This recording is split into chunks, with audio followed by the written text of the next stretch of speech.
Welcome back to Everything HR's Culinary Conversations. Today we are welcoming Kate and Bob Carpenter, owners of Sunnyside Kitchen, which earned a spot in Yelp's top 100 restaurants. The goal of the Culinary Conversations is to speak with leaders in the restaurant world to discuss the hardships and successes they've overcome in growing their businesses.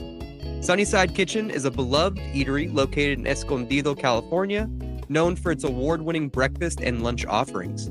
The restaurant has received numerous accolades, including being named one of Yelp's top 100 places to eat in 2017 and 2018, and winning Yelp's best breakfast sandwiches in America in 2019. Their specialties include grilled cheese and breakfast sandwiches in their cozy atmosphere and home-style cooking, earning them the title of Best Grilled Cheese and Best Breakfast in San Diego in 2022. So happy to have you both here. Thank you. Glad to be with you. Absolutely. So what kind of started it? I'd love to hear a little bit about both of you. I know you guys said it was a family restaurant, so I would just love to hear your history there. Mainly it started with Kate getting laid off from her job. Sadly, yes. I had a career in public relations, and that was going okay. But then the housing market kind of collapsed and our business kind of went away, and my boss said, I'm downsizing. So I had to decide if I was going to try to get another job in PR or try and do something different and be brave and work with my hands. And I really wanted to get away from the computer and have the instant satisfaction of feeding someone something delicious. So I always kind of liked baking and cooking at home. I never really was serious about it, but I decided that I wanted to just make cookies and sell them at our local farmers markets. And I was making enough money to pay all the bills as a magazine editor. So it's like, just do whatever you want to do. And that was it. Started off with cookies. It grew to sandwiches and soups and salads. And then we started going to breweries. And we did that for 3 years, the whole pop-up thing. And then we opened up here in 2015 in Escondido. Yes. Of course, I got laid off like the day before we opened. So this became my full-time job. Wow. So in 2015, Sunnyside Kitchen became both of our Full-time jobs. It had to work. Yeah. Gotcha. Okay, so then it started off as just selling like cookies and baked goods and things like that. And then you guys actually built kind of a client base like that first for 3 whole years before actually opening up the restaurant itself.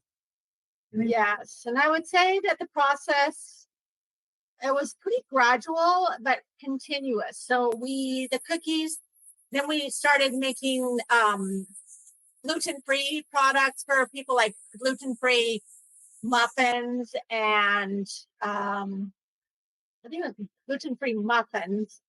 And so we started making the sandwiches. With So free bread. yeah. So we just kind of kept evolving through those 3 years. And when we started doing the breweries in San Diego at that time were very popular, very busy. So they needed food. Our little pop-up panini shop was perfect for the brewery scene at the time. So we learned a lot on our feet on the go for, I guess, 2 years of a lot of breweries and farmers markets. You don't have to spend a lot to get started. You just need to pop up some grills, ice chests. It's not a huge undertaking to get started. Wow. Yeah, that's actually a really unique way to get started. It seems like actually there's a lot of smaller things that are like small wins in the beginning there. One, you get a lot of different people to test out your stuff. 2, you're not worried about rent. You're not worried about like some of the overhead that might come with the standard expenses of a restaurant. And then you really get to like kind of you get to test out your food, right? See kind of what people like more of, what people like less of before really committing. It sounds like a great way to start out there and a great way to then scale up. Yeah. Agreed. Yeah. And being on the street, you really, talking to people teaches you a lot. And making, just the whole process of being a bunch of different places, talking to a bunch of different people, you start you learn a lot. People give you feedback immediately. Yes. Yeah. Awesome. And then did you ever use like your PR background? Do you do any marketing or things like that to kind of increase word of mouth or increase kind of those conversions there? Well, yes, but she was also very careful not to try to do too much before it was actually valid. So she had friends that, like, this person's a newspaper reporter, and she didn't contact them until we were here in the brick and mortar for a year when we won an award. Was it the top 100? Yes. For the first time we got the top 100. Now she contacted the right person who could make sure a story got done, but she also hadn't been crying wolf with all these little things, do this, do that, do a story about this. She waited until it was a newsworthy story that she knew they would want. But I think her expertise kind of helped not overdo it. But then at the right time, yeah, right person. yes, I really did want to step away from PR and the computer. So I was perfectly happy making cookies and soups and salads and panini and not trying to pitch anybody on anything. It was kind of a nice relief, a nice break from that. For sure. And then how does the family dynamic work there? How is your team structured right now? And then how do you guys kind of work together in that aspect? So Bob and I have worked together here for the last almost 10 years. Ours should be 10 years, yeah. Pretty much every day. We didn't have money, so we couldn't really hire a lot of people. So we just got a routine, and Bob started out doing a lot of the cooking, and I did all the baking. We both loved talking to customers, so that either one of us would do that. So we just kind of filled in for each other everywhere. And then we, little by little, we started hiring. And now Bob can take a day off. And I can take a day off every once in a while. And I don't work as hard in the restaurant. I'm not doing all the cooking. I'm at the register talking to people, having fun. So we really have grown in that aspect by growing our team slowly but surely over these last years to a really solid team that we just got back from vacation and they handled everything perfectly. So we're really proud of them. That's awesome. I know that can be really, really hard, especially like trying to loosen the reins a little bit on the team members and trying to trust them to control everything by themselves. What did you look for when you were recruiting them? Was it more of skills or was it more of their personalities? Like, what was that aspect? Absolutely personality. You can teach somebody how to slice an onion, how to cook chicken, but you can't teach them to be nice, to be empathetic, to care about, what we're doing. So Yeah. obviously Bob and I, it's our livelihood and it's our dream, it's our passion. So we needed people that could buy into that and buy into it and become just like us about the business. We have.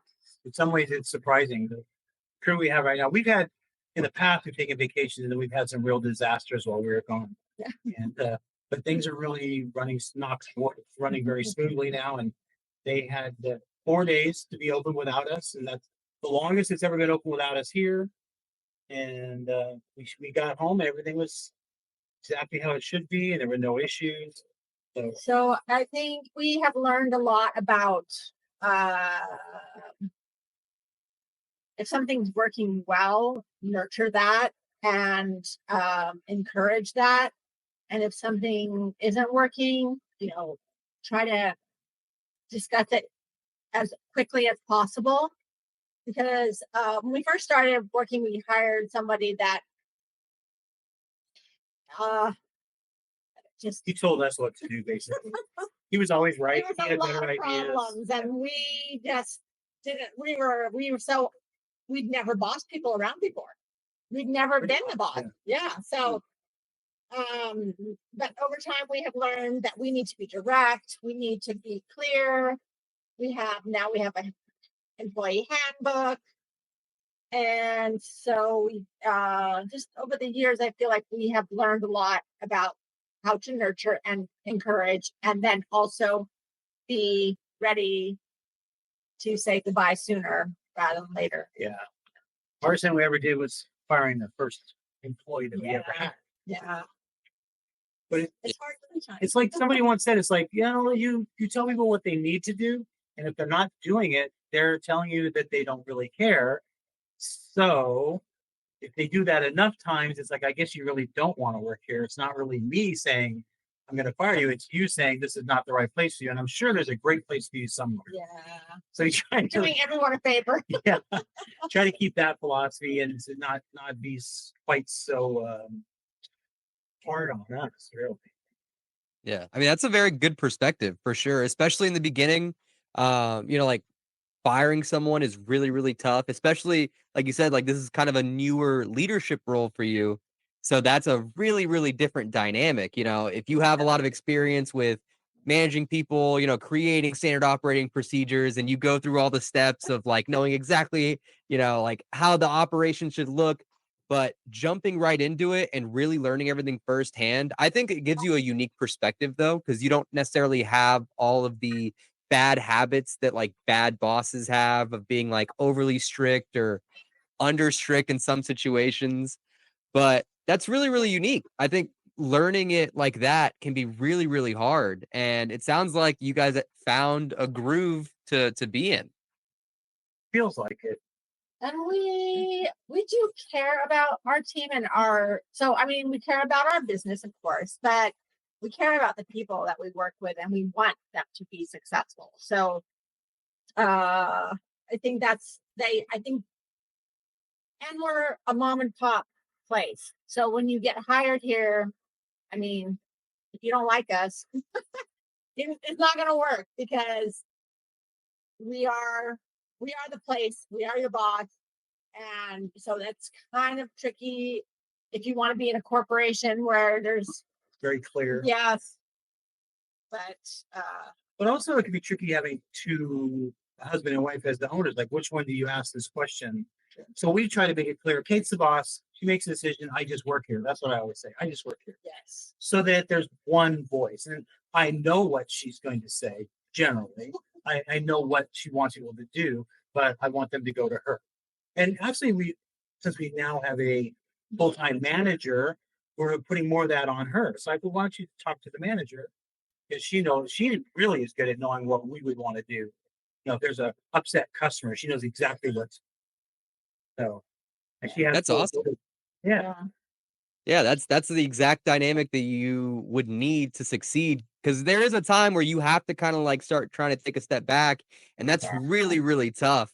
But it sounds like you at least found someone in that leadership role. So absolutely.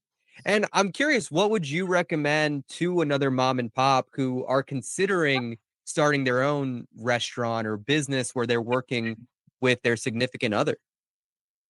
Better get along, because I mean, the first year we both were working 100 hours a week and living together. That's 100% of the time together, plus just an amazing amount of hours that's painful. But I think that the defining roles is super helpful. If one person has authority over certain areas and another person has authority over other areas, then one person isn't way overburdened and they can work together more smoothly. Obviously, in a small restaurant, everyone does everything, but having a little division of power is super helpful. Awesome. Yeah, I mean, it sounds like you guys set that up front. Him saying like, "Oh, don't talk to me, talk to her." I just work here. I used to say that all the time whenever I'd work somewhere and someone asked me a question and I wasn't sure of. I just work here, even if I didn't maybe know it. I don't want to put my foot in my mouth later. So talk to the person that really is going to be making that decision. That's awesome. Yeah, it's really funny. I work with my wife quite a bit with Omni HR. She helps me out with the podcast and things like that as well. So we definitely have a dynamic where it is very unique. Like I see you all the time at work, and then we go home and I see you all the time there as well. So sometimes it's almost like the stress from work can kind of enter its way home. Have you guys ever found that? And if you have, is there any recommendations that you have to kind of ease the tension a little bit when you get home? So we do talk about work at home, but then there's also times we say that's enough. we'll talk about it tomorrow morning. Just we'll figure it out. But not now. Right. Let's have dinner. Let's Definitely relax. do carry work. Hard to That's a stop tough thinking one. about it. Yeah. But yeah, we also do say that's enough. We got to do something else. Let's let it go till tomorrow. Hey, Agree. We don't really disagree much, which I think No. is super helpful. We don't get in fights about how things should be here. Right. I think I have a vision that I want, and Bob respects that. And Bob has ideas about how a business should evolve. Like, if it wasn't for Bob, we never would have had a brick and mortar, because he was like, well, after this certain amount of time, we really need to start looking for a permanent place. I'm like, no, let's just do the. And I'm out driving around looking at places, and I found this place. It had a for sale sign in the window. Like, this is the perfect size, perfect location. It's 2 miles from our house. It's downtown of Little Escondido, Yeah. which is a suburb of San Diego. If anybody that doesn't know, we're like 30 minutes north of San Diego. Well, we're right just off the historic downtown area. So I was like, we got to do this. Yeah. And it was a big leap. We had to get loans from our banker. Thankfully, we signed all the loans right before I got laid off. I got you. I Yeah. mean, that's really, really awesome though, for it to kind of work out that way, to find someone that you can work with long term like that, and understand each other's boundaries, and understand like when it's time to take a break. Sometimes we got to leave work at work, and we got to enjoy the home life when we can, for Yeah. sure. So I'm curious, are you guys considering in the future, what does Sunnyside's future plans look like? Are you considering scaling? Are you considering using it as like a retirement funnel? It's a great question, because we are going through that decision process right now. Yes. We met with a guy who's a financial advisor, and we're gathering all the information and saying, could we ever retire? Or could we ever run this place without us here and maybe make sort of passive income, just not having to work so many hours? How Or would we should want we to try work to sell it? Or Could we should sell it? we- Yeah. How can you sell a place when there's 2 people there every single day? Is that possible? So we're going to try to figure all that out. We don't know yet. Knowing us, it'll take a while. Yeah, it'll take a long time to decide. But yeah, there's what are the different paths? We got new owners of our building just this past July, and we were month to month for the last 9 years. And now we're going to sign a lease. So we have a 3-year lease with a 2-year option. So that's like, there's a deadline. They 5 wouldn't years. It wouldn't go past 5 years. So that tells me maybe they want to do something with the building. I don't know. So but in now 5 years, we should be ready we should know what we're going to do before 5 years is up. Yeah, you better have a plan in case they say, okay, tearing the whole place down, building condos. If that happens, would we want to move? We're thinking, oh man, that would be so much work to try to move. Yeah, we're not young. And Yeah, we put a lot in. We're in our 60s, and we do have to think ahead that at some point we should retire. Seems like, although the guy around the corner is almost 80 running his Italian restaurant. Yeah. Awesome. I mean, think about. Yeah, for sure. But it's great that you're thinking about it now. It's great that you've actually have a deadline for when you want to kind of make a more firm decision. You're right. There's tons of paths that you can take. I mean, every organization, as far as restaurants, there's really 2 ways when it comes to like scaling or making more money, however you want to view it. You either open more locations or you raise the price. Like, that's really it. Yeah. And then when it comes to the more locations, you can kind of go the franchise route, where you're giving brands, or you're giving yourself a brand for other people to kind of take on, or independent ownership, and you yourself are owning the actual different storefronts, and you have to then be in charge of all the operations. It's really, really unique as far as the path there. And I'm curious, what are your guys' thoughts on franchising? Is Sunnyside something that you would ever consider franchising, or are you happy with one location, enjoying the environment, and kind of, because that's one thing I've really noticed is people really enjoy like the communication and the environment and speaking to the customers when they come in. So Our restaurant is very unique, I think. I think it would be hard to franchise, but if someone came in here and said, I have great ideas, I think this could work, I think I can do this in Rancho Bernardo or Temecula and we could be convinced. I think I don't know. We've always thought that it's just too much. It's too hard. We do too much. Everything's from scratch. We're cooking our own chicken, and we're making our own sauces for the salad, the dressing for the salad, the sauces for sandwiches, and it's all so subject to going wrong, unless we had some way of making everything at once in one place and then you distribute it. It would take so much effort. We have thought in the past that we haven't really seriously considered. But yeah, occasionally somebody says, I would open up one of these. Like, okay, and we say okay, and then if they actually were serious, maybe we would. I don't know. It's hard. Like lots of people talk about multiple locations. I wish you would open up in this city or that city, and I'm like, yeah, then that would split us up. One of us would have to be somewhere else all the time, and that would be hard. The personality of the place is a lot to do with it because it's an open kitchen. So the people are sitting in the dining room, and the kitchen where we're making everything is like arm's reach away. Yeah, 3 feet away. So we talk to people while we're cooking. They see things being done. They see the chicken coming out of the oven.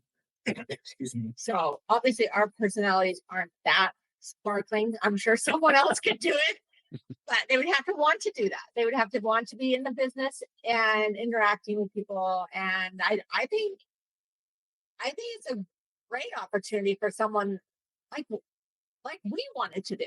So, I mean, we brought everything of ourselves to it. But if someone in their 20s or 30s said, this is a great idea. This is my dream to own a restaurant. This is my dream to make cookies and muffins for people every day. I think that it would be awesome for someone else to do. Yeah. Awesome. Yeah. Well, it's out there now. That's it.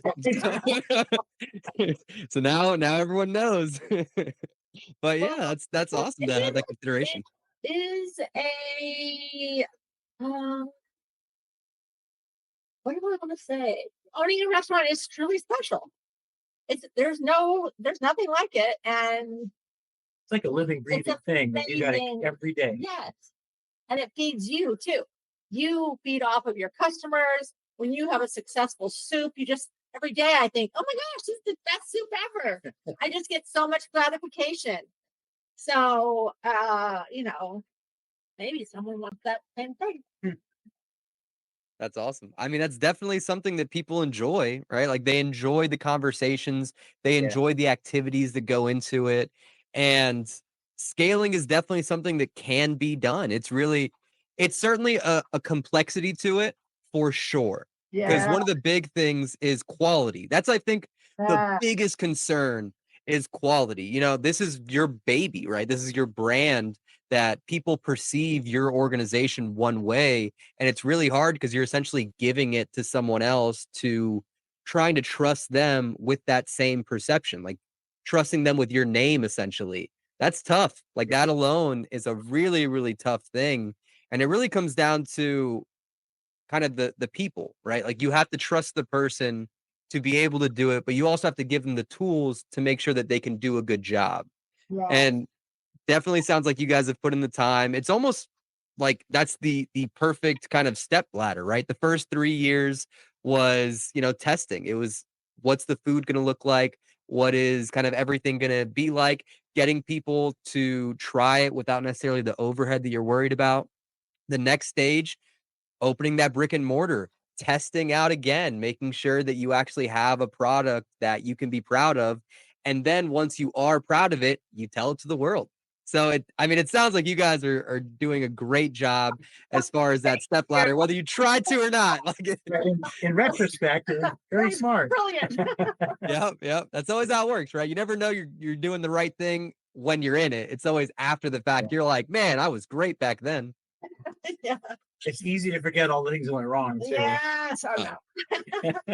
For sure. Well, I'm curious about that. What were some of the obstacles that you guys had to overcome? I know you told me about getting laid off. That's super, super tough. Yeah. What other obstacles did you guys have? I mean, it's a lot of time frame. I'm sure there's some issues you've had to overcome here and there.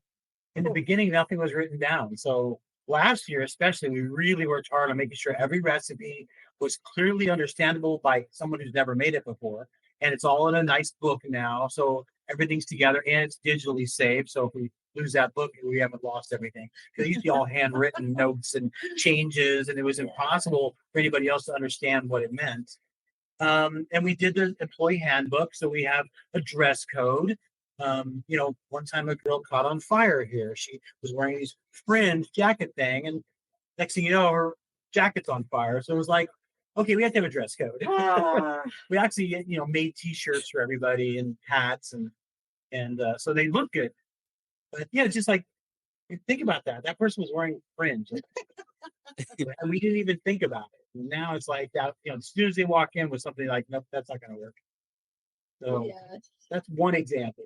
Obviously, the pandemic was a big burden, a big obstacle. But having been here for 5 years, when that hit, our community was very supportive. So they really saw us through those years of who knew what was going to happen. Our city was awesome about outdoor seating. Yeah. They basically said, do whatever you got to do to stay alive. So we put 5 tables out on the sidewalk and 3 tables out behind in the parking lot, and it's all still there. They've been really good about it. And disasters. Disaster.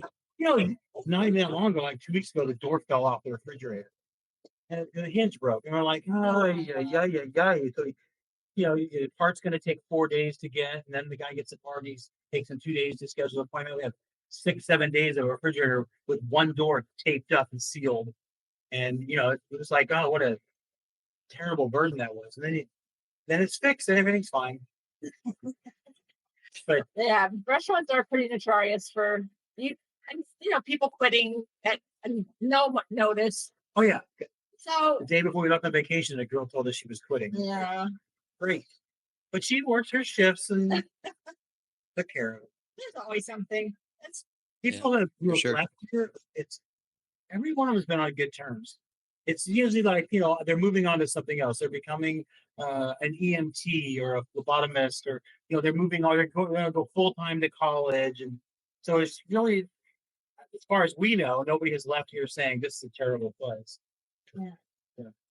Well, that definitely tells to the culture. Like, that tells to the culture that you guys have developed, where people are happy about. I will say, I did not expect someone to catch fire. That's a pretty hilarious story.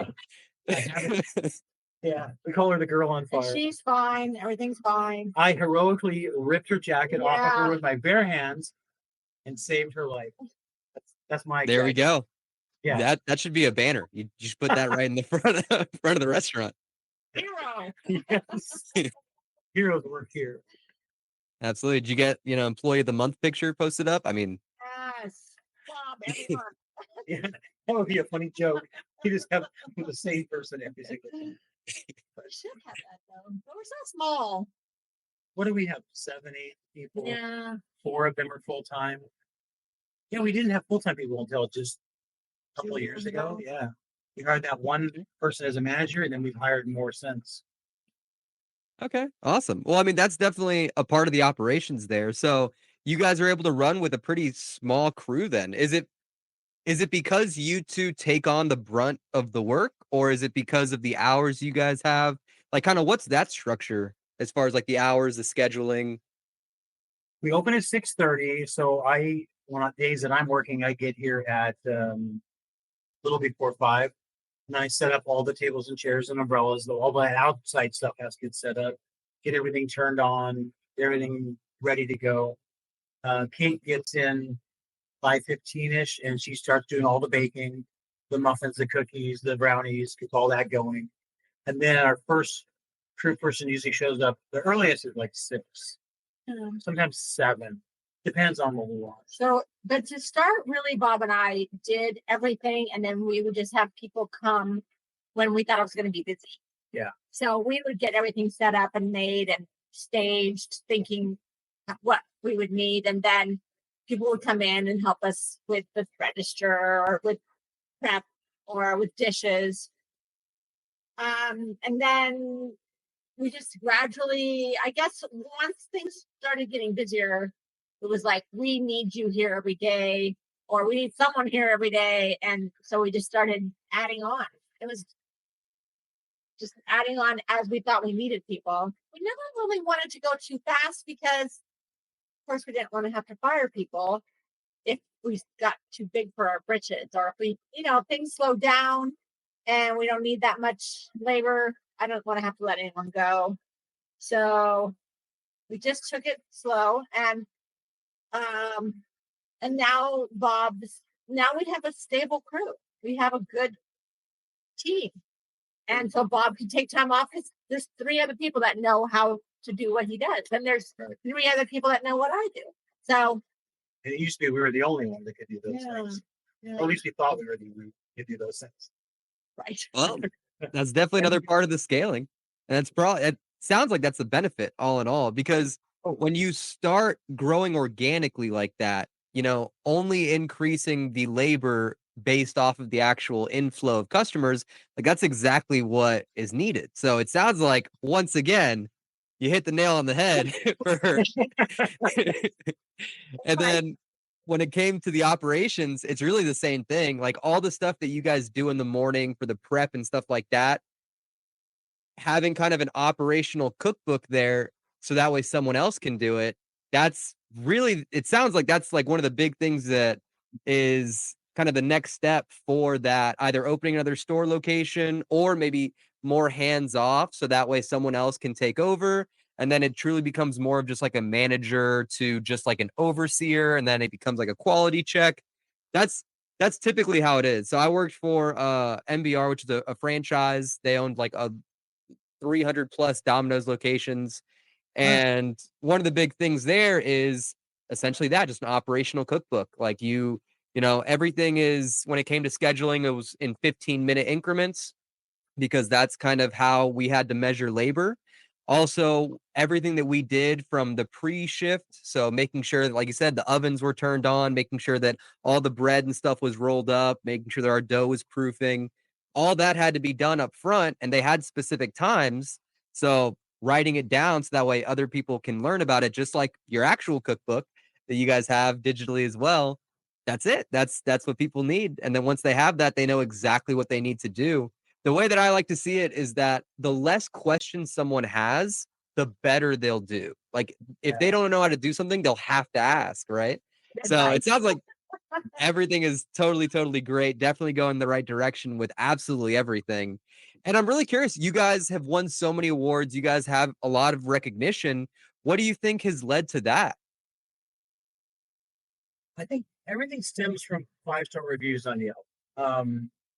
Somehow by connecting with people, it makes them want to advocate for you. So they write a beautiful 5-star review, and then they get on your newsletter, and you're sending them a newsletter, all the things that are going on every week. And then all of a sudden we say, hey, there's this contest with the newspaper on best grilled cheese sandwich. Would you vote for us? Here's a link. We made it really easy for you. And then they do. They're like, okay, fine, I'll do that. And then you get this award for best grilled cheese sandwich. And I think that has led to a lot of the things, is people feel connected. We talk to them about, my famous line is that we don't say, have a nice day. We say, what are you doing today? And they're going to the zoo. You're going to the safari park? Okay, you got to make sure you check out the platypus. It's a really cool exhibit. It's the only platypus that's outside of Australia. And they're just like, okay. And if they come back, they're like, yeah, that platypus was cool. It was a lot smaller than I thought it was going to be. It's only like this big. But that's way better than just have a nice day. You find out, you're wearing a shirt that says Boston. Are you from Boston? That's a long way from here. I went to Boston once. And then you ask them, like, where do they live? What part of Boston? Get people talking, and they feel super comfortable. And they write beautiful 5-star reviews. Some of them are, they make you cry. They're so nice. I think that being here, Bob and I being here front and center, and caring so much, definitely has its benefits. And maintaining a positive attitude. We named this place Sunnyside Kitchen for a reason, because I really want to maintain a positive attitude with what I do. So I try to instill that in myself and in my team and in my customers. And I think that shows through, and just caring and being happy to be here. That's our our biggest asset is being glad to be in business here in Escondido with the people who come in. We're glad to see them. So, and it's hard to give a bad review to someone that you're talking to. You know, like, well, that Bob talked my ear off. Yeah, 2 stars. Yeah. And so I think connecting is very key. That's awesome. I love the connection. I love the communication with everyone as they come in and treating it as a unique experience. That's really what it is, right? It's so hard to deal with like kind of like the cookie cutter world of nowadays where everything has to be super fast and it's just kind of a corporate, everything is corporate. Like now you go to McDonald's, you order online, and then after that you grab your food and then you leave. You might have said hi, maybe. Like that's it. So it's really, really nice that I think that truly is a great benefit is, having that communication, having that open kitchen, everything is open and welcoming and people don't think it's fake, right? Like you're not reading from a script. You're just having that conversation. And I think that is really, really unique. And like you said, a huge, huge benefit. I'm also really curious as you guys first starting out, way back, 10 years ago plus, how did you guys handle the back admin? Because, when restaurants, like you said, it was a new thing for you guys. You were not used to being, leadership roles, management.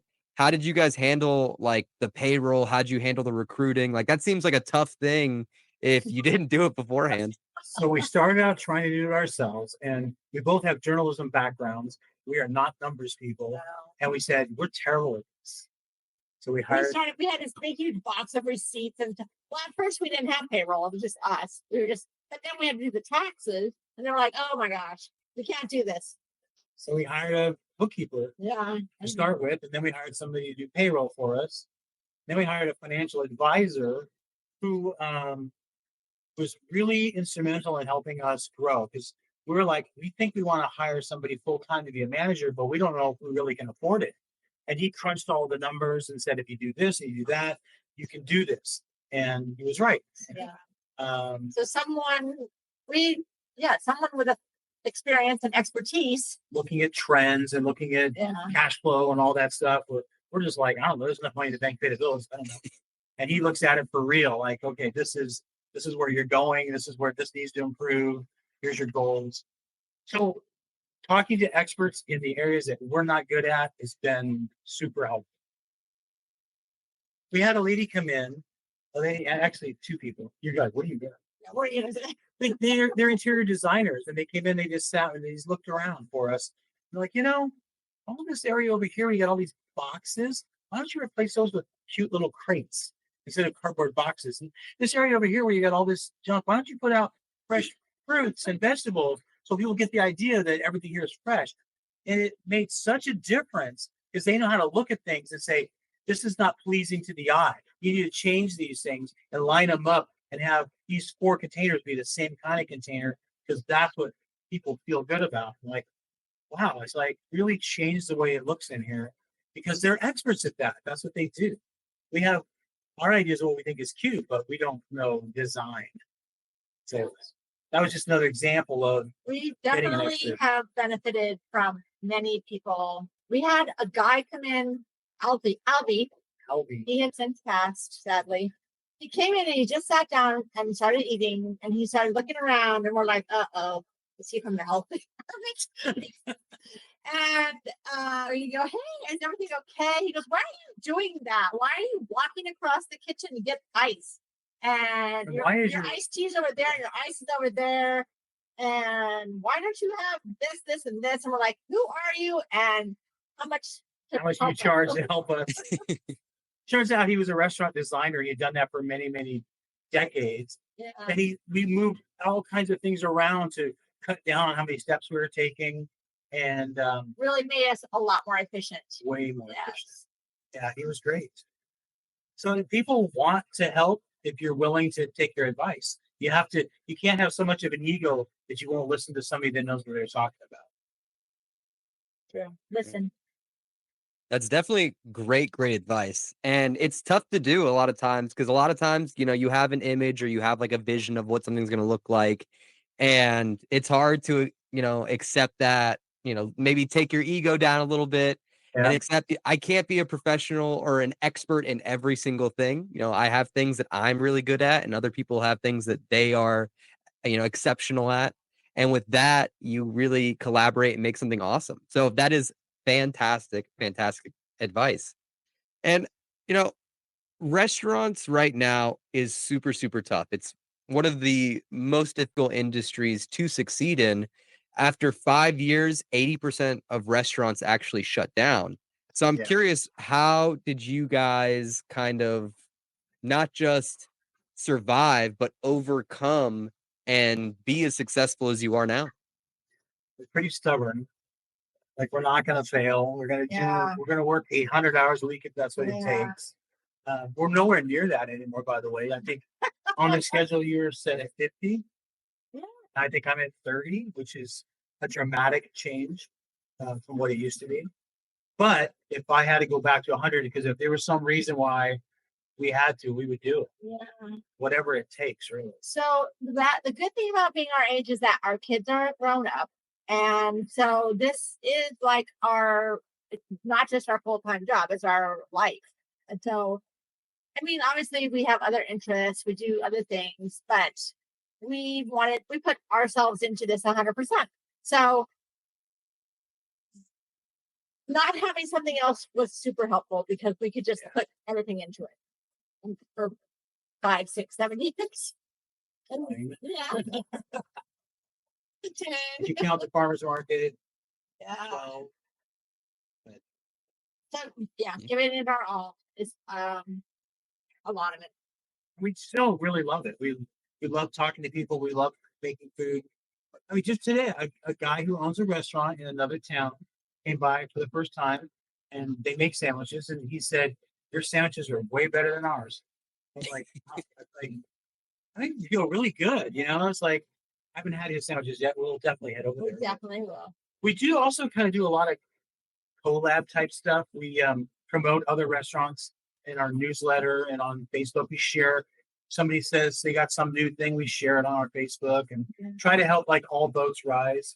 Being a part of the community has been huge to our success, because when you go to work and you just close yourself into your work and you just hope for the best, you're probably not going to get very far.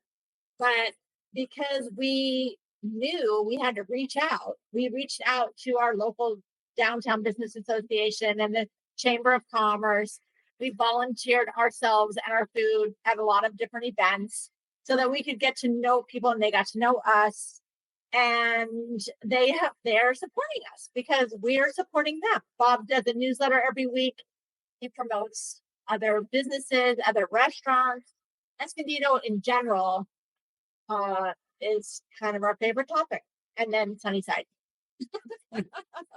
Maybe that's opposite order. Sunnyside, then Escondido. Gotcha. And what brought the newsletter? I feel like that's kind of a unique thing for restaurants. Great question. We had a marketing. You ever heard of SCORE, the retired executives that help you with advice for free?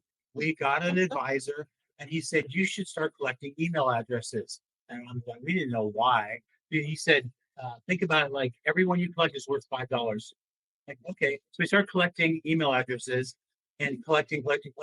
And then somebody, Chip Close, I think it was, another marketing guy, said you should have a newsletter, because people who will sign up for your newsletter are pretty loyal. Like, they actually want to hear from you. They're opting in to hear from you. And then you can tell them about what the soup is for that week and any new seasonal items you have, and maybe put a joke in there and make it something kind of fun. And so we started doing that. And now we have just over 7,000 people on our email list that goes out every Sunday. And, in the beginning, I thought, I don't understand why we're doing this. Now it's like, it actually moves the needle. Yeah. You talk about a new salad that's going to be coming out this week, and people are like, I want that. Our Square POS system keeps track of how many dollars were spent based on each email. And sometimes you're like, wow, that's like significant. And so we're listening to somebody's advice that's a good idea. And they also told us, talk about other businesses. It's a good idea. If you don't just take, you got to give. Yeah. I think Chip said that. Yep. And he got that. But That's awesome. yeah, we felt like it was a good marketing tool. And as Yeah. journalists, Right. Bob couldn't help himself. I used to work for You smart magazines, and she used to work for newspapers, and so writing is pretty comes naturally. okay? I was gonna say, like, do you enjoy the writing the newsletter? Is that like a Sometimes, okay? but it's It's good like because one more thing you have to do you on a Sunday when you're closed, but you're, yes, you're off work, and now you got to write a newsletter. She has to do the schedule and add up all the tips and all that on Sunday. But it is fun though, because like we talk about the California Center for the Arts or a concert that we went to. It's not all just restaurant stuff. It's all kinds of other cool stuff. And a lot of people will say that I didn't know that was going on in town, and they learn about things from us. Where I think, oh, I saw that on Facebook. Everybody saw it, but not everybody's getting the same algorithm. So it's just another source of supplying information to people. May it be valuable. you do like doing it. Yeah. Yeah. I mean, I gotta say it's crazy how successful you guys have gotten through like purely organic growth. Like just Yes. organic growth as far as the scaling, as far as the restaurant setup, then moving to the brick and mortar, and then just learning different things and accepting new ideas and then implementing them, even if you don't see the immediate outcome, just Yeah. doing it anyways. And then eventually seeing that, oh, okay, like I did these things for a reason, and there is a larger outcome out there that is net positive for you and for the business. That's awesome. Like that's literally exactly what people are looking for. Facebook was the same thing. When we first started doing Facebook, I'm like, why are we doing this? I don't see any benefit to this at all. And then it grew and grew and grew. And we added Instagram. And then, the kids that work here are like, we should be on TikTok. I'm like, I could care less about TikTok. And they're doing these TikTok videos. And then they're like, we should be on, what's it? Yeah, some other one. It's like, whatever you want to do. And so we're doing funny things like on a stormy day, I was out front, they threw water all over me as a fun meme thing. And it's like, just go with it. And then 4,000 people watch that video. A lot of them never heard of us. Now they're like, what's that place? So maybe they dig into it a little bit deeper. So I would say that it's important to understand yourselves, to be true to yourself. If you start getting on Facebook and being someone that's not genuine to you, that's not going to work. Right. So as much as we do want to put ourselves out there as much as possible, we all have to stay true to our vision and who we are. Some guidelines. Yeah. So I think that has helped that we have a really small menu. We're not like other places. We're kind of quirky. So we try to focus on the things that we are and not talk too much about what we're not, and accentuate those positives. Right. Yeah. That is awesome. I love it. I love it. So I have a question. You can both answer this individually or together. No worries. But if there was one tip, one trick, one recommendation that you would have to a restaurant owner, either just starting out or who's been in it for a while, what would that one big takeaway you'd want them to have? Seek help from people that know more than you. I was going to say that. I think seriously, because gosh, we first open up, you get that big jar of mayonnaise, right? And we peel off the top, and then we're trying to get it out into the little thing. And somebody who actually works at restaurants goes, you're supposed to just cut a little notch in there, and then you can just squeeze it out really easily. We're like, oh, we had no idea. So there was a million things like that we just didn't know because we didn't work in restaurants. But when someone says, try it this way, okay, try it that way. You don't always have to accept everything, but I think that seeking help is very important, and also communication and being a part of your community. So I think any business reaching out to their community is very important, so that people know who you are, what you do, and just bring yourself to your work every day and be yourself. True to yourself. Yeah. Yeah. Awesome. Well, thank you both so much for coming on the podcast. And where can people find you? Our website is sunnysidekitchen.com. We're on Facebook and Instagram, Maybe other TikTok. things, TikTok, and other things. Sunnyside Kitchen, I Sunnyside think will Kitchen. get you everywhere. Pretty much. Yes. Yep. Awesome. Yep. Awesome. Thank you both. Thank you so Well, much. Absolutely. And if you stuck with us this long, I truly appreciate it. If you like the show, please rate it. And if you're feeling a little crazy, maybe share it with someone.